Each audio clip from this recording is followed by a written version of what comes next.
Kalau orang mampu berlangganan 450 VA akan menderita, Pak. Orang saya mempunyai uang kok jadi menderita di rumah, ya kira-kira gitu, Pak. Kecuali listriknya nyolong, itu lain lagi. Makanya kami pastikan.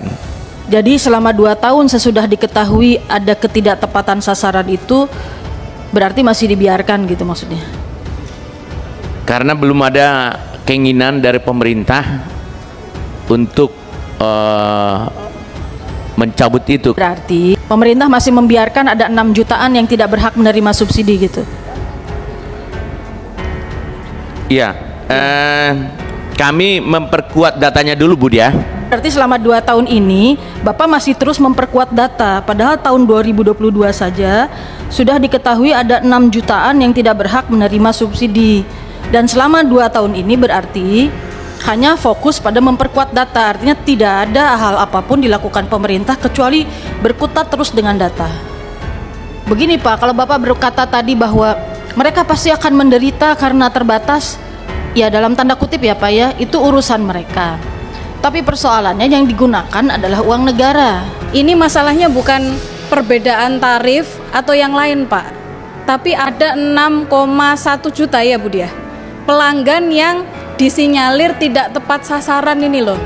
Ini kan data dari bapak-bapak sendiri gitu loh. Terus ini diapain? Ini titipan dari kami, titipan suara dari masyarakat.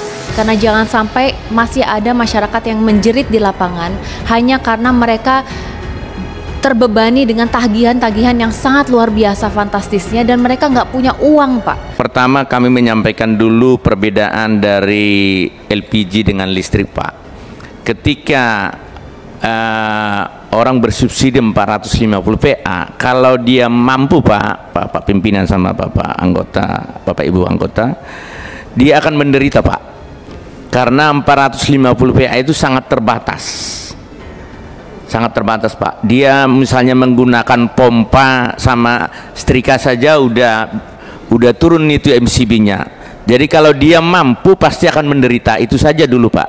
Jadi sebelum 2017, Pak, yang diberikan subsidi untuk rumah tangga itu adalah seluruhnya 450 PA dan 900 PA.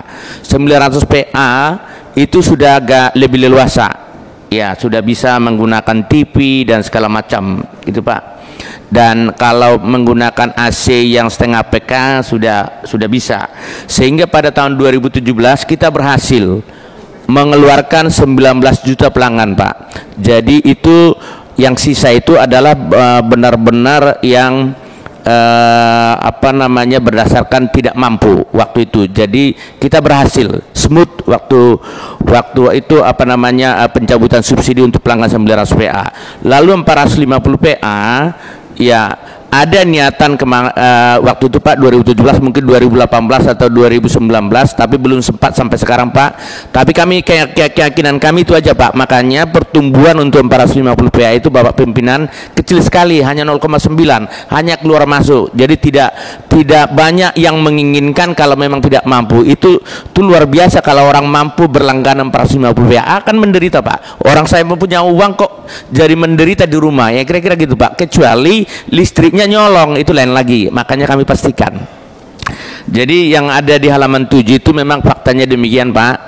Sehingga kami juga meminta PLN untuk lebih. Ketika 4 dan 5 itu betul, Bu Dia, ada 6 jutaan, 32% gitu ya dari total yang 450 PA. Kemudian ini akan kami crosskan lagi, Pak, dengan data-data lain. Jadi tidak hanya tampilan rumah, bisa saja itu nanti yang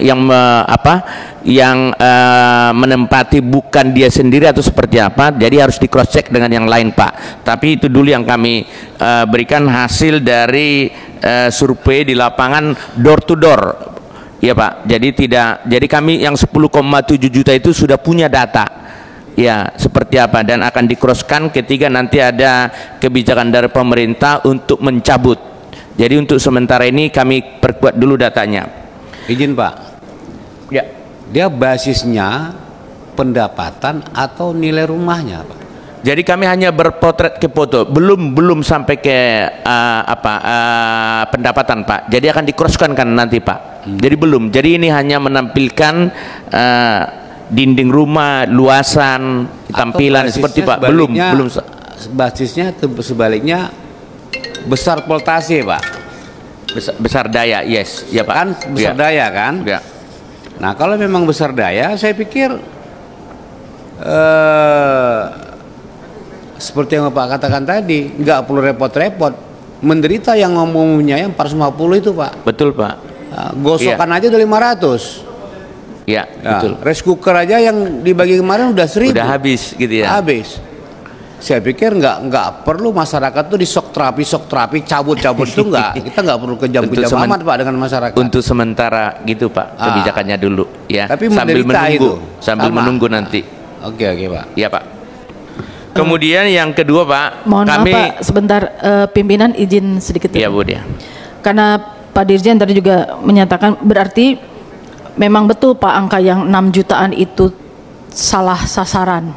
Ya, melihat dari kami sudah foto yang sekarang Ya, ini. maksudnya artinya gini, datanya sudah diketahui sejak 2022 bahwa ada sekitar 6 juta pelanggan yang tidak berhak menerima subsidi sejak 2022.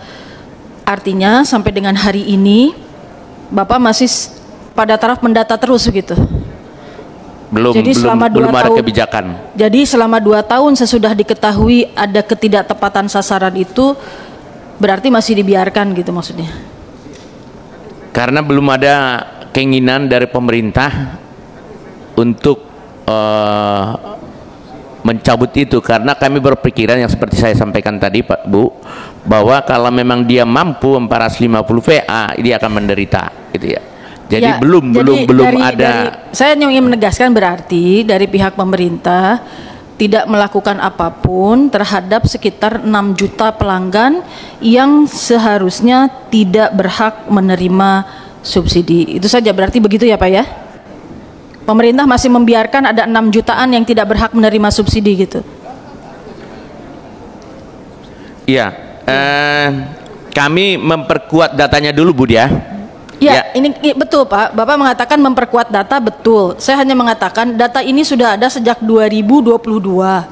Berarti selama 2 tahun ini, ya kan? Berarti selama 2 tahun ini Bapak masih terus memperkuat data. Padahal tahun 2022 saja sudah diketahui ada 6 jutaan yang tidak berhak menerima subsidi. Dan selama 2 tahun ini berarti hanya fokus pada memperkuat data, artinya tidak ada hal apapun dilakukan pemerintah kecuali berkutat terus dengan data. Terkait dengan angka Bu Dia, ini yang dilakukan oleh PLN untuk survei baru 10,7 kali 32%, mungkin 3,2 baru separuh Bu. Tapi baru dilakukan evaluasi atau survei dari separuh yang ada, karena totalnya 24. Kita baru foto 10,7. Apakah media tadi langsung mengalihkan 2 saya nggak tahu, tapi fakta yang kami punya seperti ini Bu.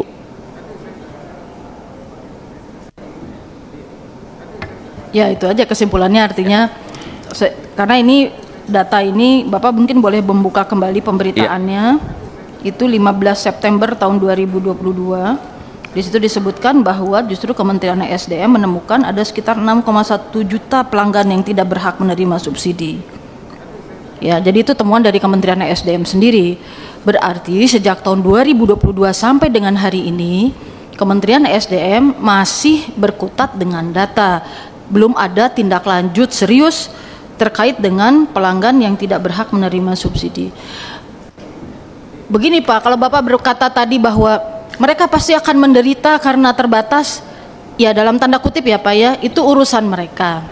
Tapi persoalannya yang digunakan adalah uang negara.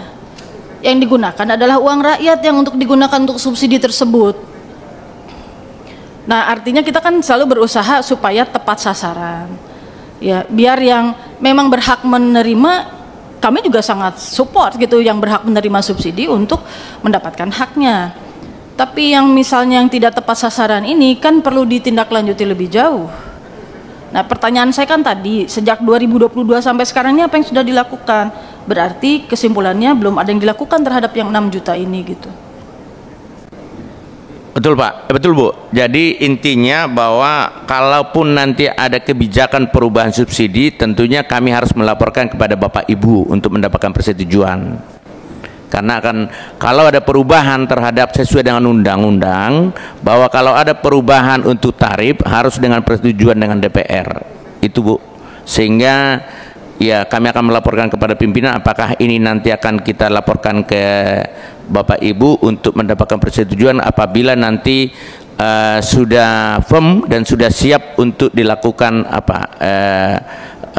transformasi terhadap penerima subsidi ini. Demikian Bu Dia. Kami lanjutkan bahwa pengawasan. Pimpinan, izin ya, pimpinan. silakan. Ini menarik pimpinan.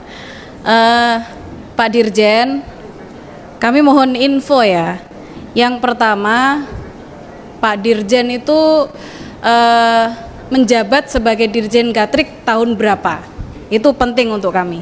Yang kedua, ini masalahnya bukan perbedaan tarif atau yang lain Pak, tapi apa kewenangan kebijakan yang sudah dilakukan oleh Kementerian ASDM, dalam hal ini Dirjen Gatrik, untuk memfollow up terkait temuan data dari Kementerian Bapak sendiri. Ada 6,1 juta ya Bu Dia, pelanggan yang disinyalir tidak tepat sasaran ini loh. Ini kan data dari bapak-bapak sendiri gitu loh. Terus ini diapain? Yang pertama, saya selama di Komisi 7 itu belum pernah merasa menerima laporan terkait data ini, bahwa ada 6,1 juta pelanggan yang tidak berhak lah untuk mendapatkan subsidi. Yang berikutnya, kalaupun ada temuan semacam ini, kami di Komisi 7 ini saya yakin sangat sangat sepakat kalau misalnya Kementerian ESDM ini memberikan rekomendasi, entah ini dicabut subsidinya atau yang lain gitu loh. Maksud kami demikian Pak Dirjen. Mohon interaktifnya. Terima kasih pimpinan. Dirjen.